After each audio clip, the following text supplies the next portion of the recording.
Before Daniel Rotich retired as a researcher from Kenya Agricultural Research Institute, now known as the Kenya Agricultural and Livestock Research Organization, 2 years ago, he thought of a project that would enable him spend his time resourcefully. Mushrooms came to mind. He says scarcity of land was one factor that majorly influenced his decision. My parcel of land is only 2.25 acres. So I cannot do maize, I cannot do wheat, I cannot do much of the normal farming.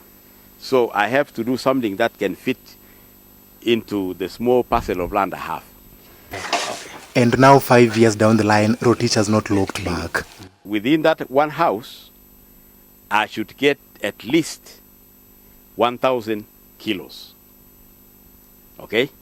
So, and 1 kilo for the fresh mushrooms is 800 shillings. That is at our local rates. So you can see that by our one house, we can be doing about 800,000. And that is that period of 3 to 4 months per house. He says every part of this country can support mushroom farming since the farmer is in control of every aspect of it. From preparation of the raw materials to planting, others also known as spawning, the whole process takes about 2 months for the crop to be ready for harvesting. Cover it like this, Yeah. To be able to get that fit. It involves an intensive preparation process that needs specific conditions. Once we have put the water until it's completely wet, after about 2 weeks, we put urea. It's about for about 600 bales of the wheat straw, we use about 2 bags or 50 kilo bags of urea.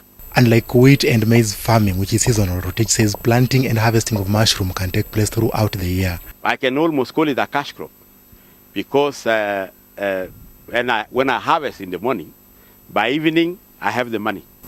A high level of hygienic condition has to be adhered to for pest-free mushrooms. Rotich has constructed a 2-story building of 6 spacious rooms to accommodate his project. There are over 3,000 varieties of mushrooms worldwide, some edible and others poisonous, but oyster and button are his preferred choice due to their ready market. He sells his mushroom locally in Eldoret and to other towns such as Nairobi and Mombasa. Although his farm in Kapseret is less than 5 kilometers to Eldoret International Airport, he is not able to export the product because his tonnage is still low. Most of the planes, they bring cargo and they go empty. So my vision for this area is if we'll get enough number of farmers who can change their activities and get into this business. Rotich has over 20 workers on his farm and he has already built a residential training center for those interested in mushroom farming.